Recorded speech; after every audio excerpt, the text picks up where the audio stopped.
नमस्कार, मैं कुमकुम स्वागत करती हूँ आपका वॉइस ऑफ डीवी के साप्ताहिक समाचार बुलेटिन में। शुरुआत करते हैं देश की बड़ी खबरों से। कोलकाता अस्पताल में आग, आईसीयू में भर्ती एक मरीज की मौत, 80 से अधिक लोग सुरक्षित बाहर निकल गए। जलवायु परिवर्तन के कारण हुई रिकॉर्ड तोड़ वर्षा, बढ़ा तापमान। आंध्र प्रदेश में अज्ञात बदमाशों ने तोड़ी मंदिर की दीवार, सीएम नायडू ने हमले की निंदा की, अधिकारियों को दिए कार्रवाई के निर्देश।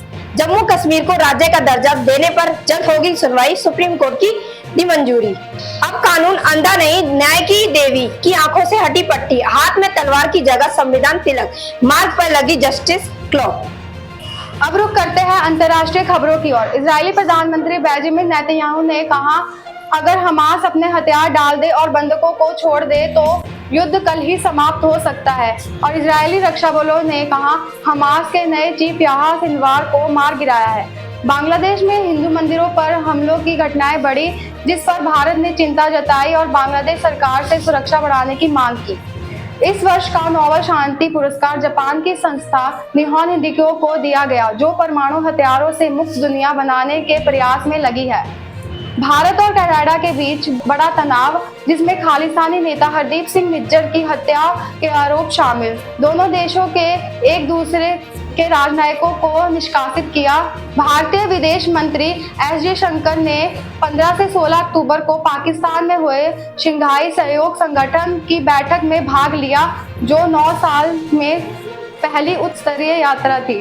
अब रुख करते हैं स्थानीय खबरों की ओर। मूलचंद शर्मा हरियाणा में हैट्रिक बनने के बाद दूसरी बार मंत्री बनने से चूके, समर्थकों में मायूसी। फरीदाबाद में 500 ऑटो चालकों के चालान कटे, चेकिंग में वर्दी पहने नहीं मिले, डीसीपी बोले नियमों का उल्लंघन करने पर कार्यवाही।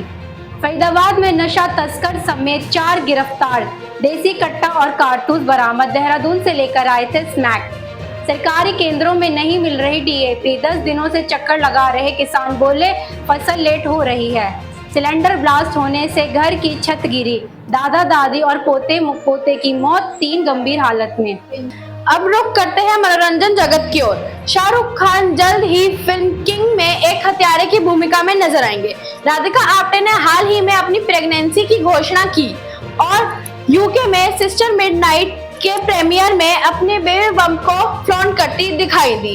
रकुलप्रीत सिंह ने हाल ही में 80 किलोग्राम डेडलिफ्ट करने के दौरान अपनी पीठ तुड़वा ली, जिसके कारण उन्हें आराम करना पड़ रहा है। अरबाज खान ने खुलासा किया, उन्होंने कहा सलमान खान और उनके परिवार की सुरक्षा के लिए उन्होंने पुलिस की मदद ली। कार्तिक आर्यन की फिल्म भूल भुलैया 3 1 नवंबर 2024 को रिलीज होगी, जिसके लिए दर्शकों में काफी उत्साह देखने को मिला। अब रुख करते हैं खेल जगत की ओर। विमेंस टी20 वर्ल्ड कप साउथ अफ्रीका लगातार दूसरी बार फाइनल में, डिफेंडिंग चैंपियंस ऑस्ट्रेलिया को 8 विकेट से हराया। भारत ने बनाया एशिया में सबसे छोटा टेस्ट स्कोर, 46 रन पर ऑल आउट, कोहली 38वीं बार शून्य पर आउट हुए। हरमनप्रीत सिंह पर लगी सबसे बड़ी बोली, 78 लाख रुपए में सूरमा क्लब ने खरीदा। संन्यास की घोषणा करते ही पहला मैच हारे राफेल नडाल, अल्फराज ने दी मात। श्रीलंका ने रचा इतिहास, पहली बार वेस्टइंडीज को टी20 सीरीज में हराया। अब रुख करते हैं डीएवी शताब्दी महाविद्यालय की खबरों की। डीएवी सेंटेनरी कॉलेज के कॉमर्स डिपार्टमेंट ने वर्धमान महावीर सेवा सोसाइटी के साथ एक्यूप्रेशर थेरेपी पर एक अवेयरनेस कैंप का आयोजन किया। इस कैंप का मकसद लोगों को नेचुरल हीलिंग मेथड के थ्रू हेल्थ बेनिफिट्स के लिए जागरूक करना।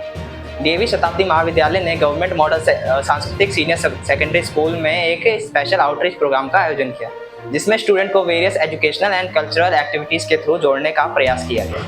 डीएवी शताब्दी कॉलेज के टूरिज्म डिपार्टमेंट ने हिमाचल प्रदेश थीम पर एक पीपीटी कंपटीशन का आयोजन किया, जिसमें स्टूडेंट ने अपनी क्रिएटिविटी और प्रेजेंटेशन स्किल को शोकेस किया। डीएवी शताब्दी महाविद्यालय में बीएससी स्टूडेंट के लिए एक प्लेसमेंट ड्राइव का आयोजन किया गया, जिसमें वेरियस कंपनीज ने पार्टिसिपेट किया और स्टूडेंट के इंटरव्यूज कंडक्ट किए। डीएवी सेंटेनरी कॉलेज के इंग्लिश डिपार्टमेंट ने पिंजर फिल्म की एक स्पेशल स्क्रीनिंग का आयोजन किया। इस स्क्रीनिंग के बाद एक ओपन डिस्कशन भी कंडक्ट किया गया, जिसमें स्टूडेंट ने फिल्म के थीम्स और कैरेक्टर्स पर अपनी राय रखी। आज के बुलेटिन में बस इतना ही। अगले हफ्ते आपसे फिर मुलाकात होगी नई और दिलचस्प खबरों के साथ। तब तक के लिए हमें दे इजाजत। धन्यवाद।